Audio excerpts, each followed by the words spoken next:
Hello student, कैसे हैं आप लोग। हमारा अगला टॉपिक है जो स्टैटिस्टिक्स इन एजुकेशन में, वो है सामान्य संभाव्यता वक्र या सामान्य प्रायिकता वक्र, जिसको नॉर्मल प्रोबेबिलिटी कर्व भी कहते हैं और शॉर्ट में इसको एनपीसी कहते हैं।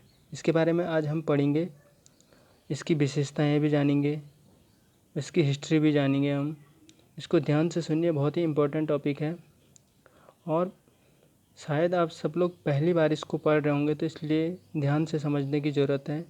तो इसको शुरू करते हैं। मैं साधारण भाषा में समझाने की कोशिश करूँगा, तो आइए चलो शुरू करते हैं। तो जो एनपीसी होता है, सबसे पहले बात करते हैं कि ये होता क्या है। तो ध्यान से सुनिए, आपने देखा होगा कि जो पूरी सांख्यिकी है एक विशेष नियम पर आधारित होती है ये, और इस नियम में ये है कि अगर हम किसी बड़ी जनसंख्या में किसी गुण का वितरण देखते हैं, ध्यान से सुनिए, किसी बड़ी जनसंख्या में किसी गुण का वितरण देखते हैं, यानी कि हम उस जनसंख्या में उस गुण का वितरण किस तरह हो रहा है, इस चीज़ को देखते हैं। समझ रहे हैं बात। जैसे कि एक बड़ी पॉपुलेशन में हमने कोई सैंपल लिया और वो किसी एक विशेष गुण के कारण लिया, तो जो आंकड़े हमारे पास आएंगे तो उनमें जो कह सकते हैं कि ये जो आंकड़े होंगे, ये डिस्ट्रीब्यूशन होगा आंकड़ों का, ये किस तरह हो रहा है, इस पर बात करेंगे। उदाहरण के तौर पर मैं अगर यहाँ पे लूँ कि जैसे कि बागेश्वर शहर में बात करें हम, लोगों की लंबाई का वितरण किस तरह है, समझ गए ना। लोगों की लंबाई लेंथ के आधार पर, उसमें हम महिलाएं भी हो सकती हैं और या पुरुष भी ले सकते हैं, कुछ भी हो सकता है। तो लोगों की लंबाई का वितरण किस प्रकार है, यानी कि जो लोगों की लंबाई पूरे बागेश्वर में सर्वे किया गया एक स्टडी के आधार पर, और हाइट हमारे पास जो हाइट से रिलेटेड आंकड़े इकट्ठे हुए, तो ये जो आंकड़े हैं ये डिस्ट्रीब्यूशन किस प्रकार से हैं, तो इसमें बात करते हैं। आपको पता ही है कि सबसे कम हाइट वाले लोग जो हैं, माना कि उसमें 4 फीट के हैं, ठीक है, यानी कि सबसे कम हाइट वाले कितने, 4 फीट के हैं, और सबसे ज़्यादा हाइट वाले जो हैं 7 फीट के बागेश्वर शहर में, ठीक है। एक सर्वे के आधार पर सर्वाधिक यानी कि ज़्यादा से ज़्यादा 7 फीट के हैं और सबसे कम 4 फीट के हैं। अब क्योंकि हमने पूरे बागेश्वर की जनसंख्या को अपने अध्ययन का आधार माना है, यानी कि एक बड़ी जनसंख्या हमारे पास है, बागेश्वर की संपूर्ण जनसंख्या हमारे पास है, एक बड़ी जनसंख्या है कह सकते हैं। तो जो आंकड़ों या ये गुण का वितरण होगा उसकी उच्चतम सीमा पर बहुत कम होता है, ध्यान देना, समझ रहे हैं। हम यहाँ पे देखते हैं कि किसी गुण का जो वितरण होता है उसकी उच्चतम सीमा पर बहुत कम होता है, यानी कि 7 फीट के लोग आपको बागेश्वर शहर या कह सकते हैं पूरे समाज में बहुत कम मिलेंगे, और उसी तरह उस गुण की जो निम्नतम मात्रा भी बहुत कम होती है। अगर बात करें तो देखिए, जैसे कि हमने एक सर्वे किया और सर्वाधिक सबसे कम 4 फीट के आदमी है, सर्वाधिक 7 फीट के आदमी है। तो मैंने कहा कि किसी गुण का जो वितरण है उसकी उच्चतम सीमा पर बहुत कम होता है, यानी 7 फीट के लोग आपके बागेश्वर शहर में बहुत कम होंगे। तो 7 फीट के लोग बागेश्वर शहर में क्या है, कम है, ठीक। और उसी प्रकार 4 फीट के लोग भी कम होंगे, ठीक है ना। अधिकांश जो लोग होते हैं, ध्यान देना, अधिकांश जो लोग होते हैं वो ये एवरेज साइज़ के होते हैं। ये एवरेज वाला साइज़ है, यहाँ से शुरू हो गया एवरेज वाला साइज़, एवरेज साइज़ के होते हैं, यानी वो 4 फीट से लेकर 7 फीट के बीच ही होते हैं, यानी कि वो हो सकते हैं 5 फीट के, हो सकते हैं 6 फीट के होते हैं, ज़्यादा से ज़्यादा 6.5 फीट के हो सकते हैं, ठीक है ना। तो ये हो सकती है हाइट। तो ये इस प्रकार का जो आंकड़ों का एक देखिए डिस्ट्रीब्यूशन है, ठीक है। इसको बात करते हैं, ये ध्यान से देखिए, ये एक प्रकार का नॉर्मल प्रोबेबिलिटी कर्व हमें प्राप्त हो जाता है। तो आगे डिस्कस करते हैं और क्लियर करता हूँ मैं। इसी प्रकार आप और उदाहरण भी ले सकते हैं, अध्ययन का और भी क्षेत्र ले सकते हैं। ये तो था कि हाइट के आधार पर बागेश्वर की जनसंख्या को देखना, लेकिन आप वैसी और ले सकते हैं, जैसे कि किसी जनसंख्या को भार के आधार पर आप जो वहाँ के आंकड़े हैं उनको ले सकते हैं। कक्षा में छात्रों के अंकों के आधार पर आंकड़े ले सकते हैं। आपको पता है कि कक्षा में भी छात्रों के जो सर्वाधिक अंक वाले छात्र होते हैं वो भी कम होते हैं, सर्वाधिक कम वाले छात्र भी कम होते हैं। ज़्यादातर जो होते हैं वो सामान्य ही छात्र होते हैं, सामान्य अंकों वाले होते हैं। वैसे पूरे ज़िले में स्कूलों का रिजल्ट भी आप आंकड़ों के आधार पर ले सकते हैं। और एक और बात बताऊं मैं, आईक्यू, एक समाज का आईक्यू आप लेंगे तो अधिकतर आंकड़े कह सकते हैं कि जो उच्चतम आईक्यू वाले भी कम होंगे और लो जो आईक्यू होंगे वो भी कम होंगे। तो इस प्रकार का जो डिस्ट्रीब्यूशन होता है आंकड़ों का, वो सामान्य वितरण कहलाता है, नॉर्मल डिस्ट्रीब्यूशन कहलाता है। ठीक है, तो नॉर्मल डिस्ट्रीब्यूशन ये कहलाता है। और अगर इस वितरण को हम ग्राफ पर शो करें, इस प्रकार के वितरण को या इस प्रकार के डिस्ट्रीब्यूशन को, इस प्रकार के आंकड़ों को हम क्या करें, ग्राफ पर शो करें, तो हमें कुछ ऐसा प्राप्त होता है। मैं फिर इसको एक और दूसरे ग्राफ से दिखाता हूँ। जैसे कि ग्राफ होता है जो, देखिए इसका जो ओरिजिन पॉइंट है एक्स एक्सिस और वाई एक्सिस, इस प्रकार के आंकड़ों को हम ग्राफ पर शो करें जिसमें कि उच्चतम भी जो मात्रा है वो कम है, निम्नतम मात्रा भी कम है। ठीक है, लेकिन ये मात्रा तभी कह सकते हैं कि इसमें सैम्पलिंग, जो साइज ऑफ सैम्पलिंग है बहुत बड़ा होना चाहिए। ठीक है, तो ये देखिए इस प्रकार से ग्राफ हमारे पास आ जाता है। ये बात करूँगा तो यहाँ पे जो ओ एक्स एक्सिस है, ओ एक्स एक्सिस है, इस पर यदि हम गुण की मात्रा रख दें, किसी भी गुण की मात्रा रख दें, यानी कि क्वांटिटी ऑफ एट्रीब्यूट, ठीक है, क्वांटिटी ऑफ एट्रीब्यूट, और यहाँ पे मैं रख दूँ फ्रीक्वेंसी, फ्रीक्वेंसी मतलब आवृत्ति, यानी उस गुण की मात्रा पर कितने लोग हैं, उस गुण की मात्रा पर कितने लोग हैं। जैसे कि उस हाइट वाले पे बात करें तो जैसे 4 फीट पर कितने लोग थे, 5 फीट पे कितने लोग हैं, 6 फीट वाले कितने हैं उसमें, 7 फीट वाले कितने हैं। फ्रीक्वेंसी आपने पहले पढ़ चुका, मीन मेडन मोड में फ्रीक्वेंसी को आप जान गए हैं। तो इस प्रकार फ्रीक्वेंसी और जो क्वांटिटी ऑफ कंट्रीब्यूट एट्रीब्यूट के बीच हमने क्या, एक ग्राफ ही है, इस प्रकार से हमारे पास ग्राफ प्राप्त हुआ। ठीक है, तो ये इस प्रकार का कह सकते हैं आंकड़ों का जो वितरण होता है वो सामान्य वितरण होता है। और अगर इस वितरण को हम ग्राफ पर शो करें तो वो इस प्रकार प्राप्त होता है हमें। ठीक, तो एक सामान्य कह सकते हैं हमें एक ऐसा कर्व प्राप्त होता है भाई, जिसके किनारों पर आप देखेंगे लोगों की संख्या या गुण की मात्रा कम होती है और बीच में गुण की मात्रा क्या होती है, अधिक होती है, सर्वाधिक अधिक होती है कह सकते हैं। तो इस कर्व को हम क्या कहेंगे फिर, नॉर्मल प्रोबेबिलिटी कर्व कहते हैं इसको। क्योंकि ये सामान्य वितरण का कर्व है इसलिए इसको हम नॉर्मल डिस्ट्रीब्यूशन कर्व भी कहते हैं, सामान्य वितरण कर्व भी कहते हैं। तो आगे बढ़ते हैं, ध्यान से समझिए। अब आप देख रहे होंगे कि कर्व का शेप किस प्रकार है। इस प्रकार कर्व का शेप आता है। हमेशा नॉर्मल प्रोबेबिलिटी कर्व का शेप कुछ इसी प्रकार आएगा। अगर वो उसको आप एनपीसी कह रहे हैं तो उसका शेप ऐसा ही होगा, अगर इससे हट के शेप है तो उसको आप एनपीसी नहीं कहेंगे। और यही आइडियल शेप है कह सकते हैं एनपीसी का। कर्व का शेप पॉपुलेशन पर निर्भर करता है भाई, ध्यान देना कि पॉपुलेशन यानी कि जनसंख्या पर, यानी कि सैंपल ऑफ साइज पर निर्भर करता है।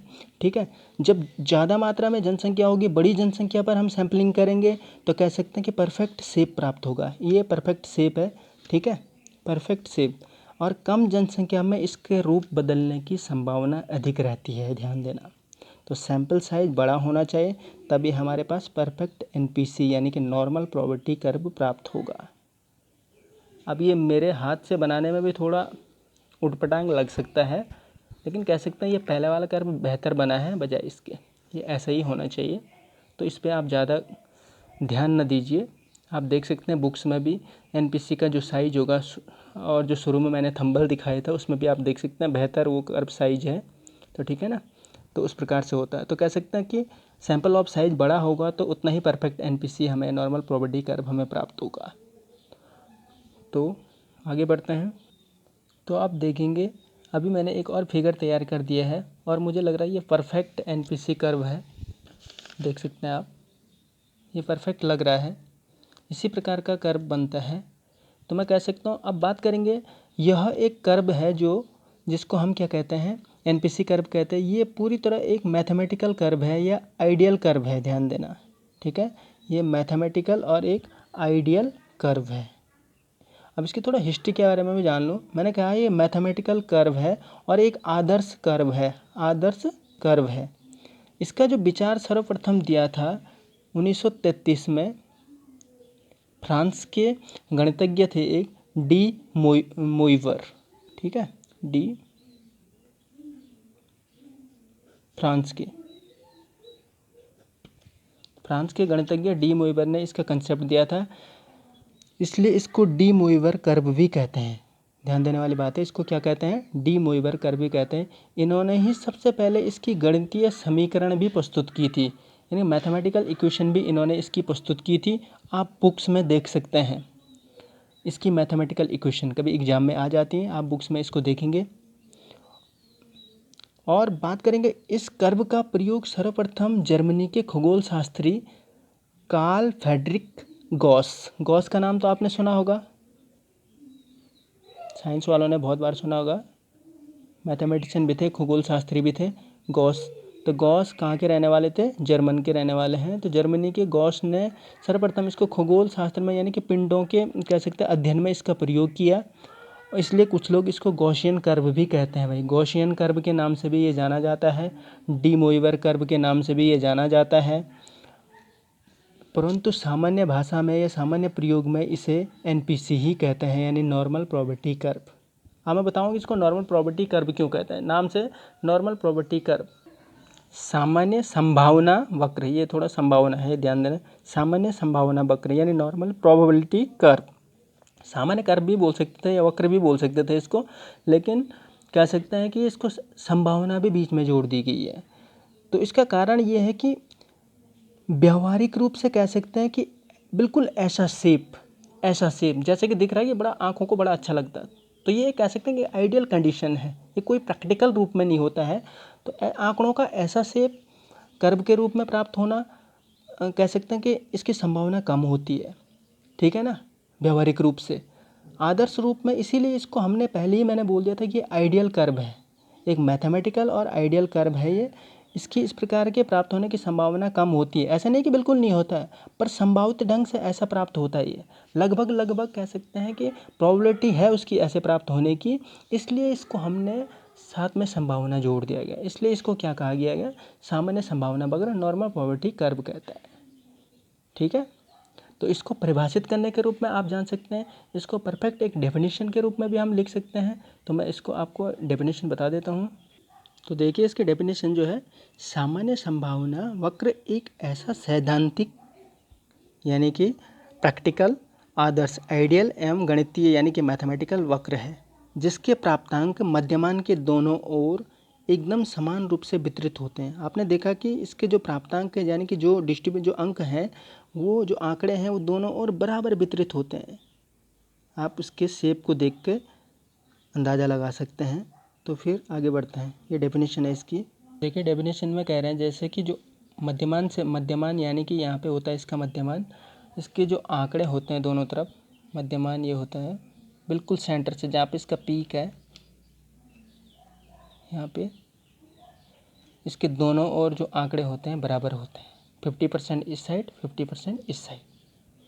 तो अब बात करते हैं नॉर्मल प्रोबेबिलिटी जो कर्व है इसकी क्या विशेषताएं होती हैं। तो विशेषताओं में पहली बात करता हूँ मैं, पहली विशेषताएं जो है वो है इसका आकार, यानी ठीक है, कैसा आकार इसका होता है, यानी कि शेप की बात करें, जो सामान्य संभावना वक्र का मध्य वाले भाग तथा दोनों ओर सीमांतों पर सममित होता है। और शेप की बात करें तो इसकी आकृति घंटाकार होती है, यानी कि बेल शेप्ड होती है भाई, यानी घंटी के जैसे आकार का होता है, ये घंटा के जैसे आकार का होता है। आप देख सकते हैं ये आकार, देखिए इसका घंटा के जैसे आकार का है, ये बेल शेप्ड होता है। अब बात करते हैं दूसरी विशेषता है सममित यानी सिमेट्रिक। तो सिमेट्रिक की बात करें तो ये कर्व है ये पूरी तरह सिमेट्रिक होता है। सिमेट्रिक की बात करूँ मैं, मैथमेटिक्स की बात करें तो सिमेट्रिकल वे शेप्स होते हैं खास तौर पे, जिनको अगर बीच से बाइसेक्ट करें यानी कि काट दें, तो अगर फोल्ड करने पे वो एक दूसरे को ढकते हैं, जैसे बिल्कुल जैसे ये वाला। अगर मैंने देखो इसको बिल्कुल अगर ऐसे फोल्ड कर देंगे तो आप समझ सकते हैं ये बिल्कुल दब जाएगा, एक ही हिस्सा दिखेगा। इस प्रकार जैसे कि ये है एक रोटी है, ये इसको मैं अगर ऐसे काट देता हूँ तो देखो बराबर इसको ढक देंगे, फोल्ड कर देंगे, तो ये सिमेट्रिक है, सिमेट्रिक शेप है, ठीक है। तो इसमें भी बात आती है कि सिमेट्रिकल होता है, तो कह सकते हैं आपकी जो गॉसियन वक्र है, एनपीसी वक्र है, ये कर्व है वो सममित होता है। इसमें भी कैसा सममित होता है ये ध्यान दें। सममित 2 प्रकार के होता है। जैसे ये 8 मेरे पास एक इस प्रकार का है, अगर मैं इसको ऐसे काटूँ, इसको फोल्ड करूँ तो ये सममित है, यानी कि ये बाइलेटरल सिमेट्रिक है, बाइलेटरल, ठीक है। तो कह सकते हैं कि जो एनपीसी होता है वो बाइलेटरल सिमेट्रिक होता है, जबकि 8 को हम ऐसे भी कर सकते हैं, यहाँ से भी तो कर सकते हैं, ये तब भी फोल्ड करेंगे, लेकिन ये बाइलेटरल नहीं है, ध्यान दें। तो एनपीसी ऐसा वाला नहीं होता है, एनपीसी बाइलेटरल सिमेट्रिकल होता है, ठीक। लेकिन होता है सिमेट्रिकल है, नॉर्मल, लेकिन अगर टाइप्स भी पूछेंगे तो वो बाइलेटरल सिमेट्रिकल होता है। एक और विशेषता देखिए, जो सामान्य संभावना वक्र होता है उसकी जो दोनों छोर होते हैं वो एक्स एक्सिस को न स्पर्श करते हैं और न ही एक्स एक्सिस के समांतर होते हैं, और ये धारणा कह सकते हैं वक्र के अनंत तक बनी रहती है, यानी कि उसको न स्पर्श करते हैं वो न समांतर होते हैं। मैं चित्र के माध्यम से दिखा देता हूँ। इसकी बात कर रहे हैं, ये देखिए,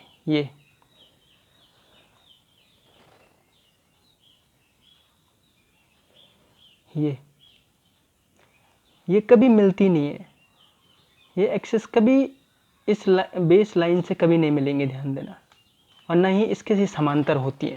ये थोड़ा सा अलग शेप के होते हैं और ये कभी टच नहीं करेंगे आधा लाइन को। ये यहाँ पे गलती से हो गया, पर ध्यान देना है, ये अनंत तक यानी कि इनफाइनाइट तक ये पोजीशन चलती रहती है। तो ये धारणा वक्र में अनंत तक बनी रहती है।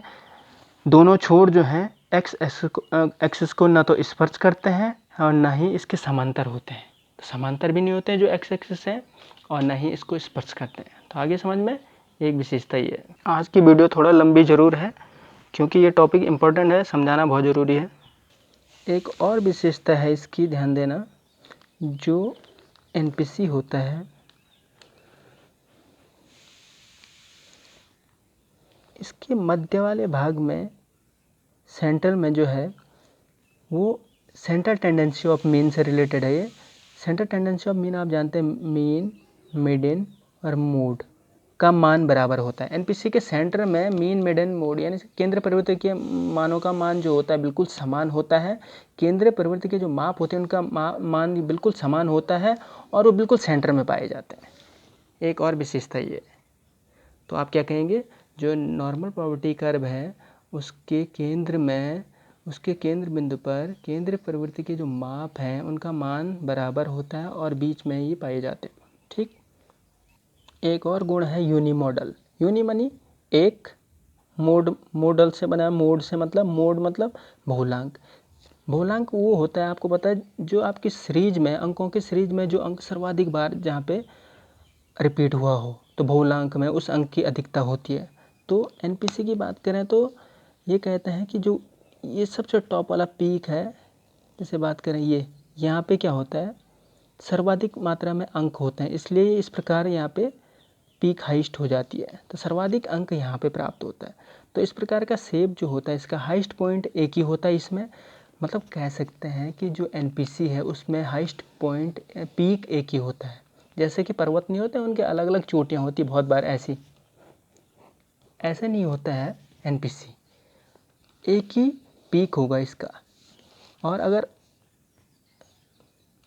जैसे मतलब कह सकते हैं बाई मॉडल नहीं होगा वो, बाई मॉडल यानी कि 2 पीक वाला कभी नहीं होगा। ये कब होता है, जब आपके आंकड़े, जैसे कि हमने हाइट वाला आंकड़ा लिया, तो हाइट में उन डाटाज में 5 फीट के भी लोग बराबर के हैं और 6 फीट के लोग भी बराबर संख्या में, तो यहाँ पे क्या हो जाएंगे, ओबियसली आपको बाई मॉडल पीक वाला कर्व मिलेगा। लेकिन ये एनपीसी नहीं होगा, ये एनपीसी होगा।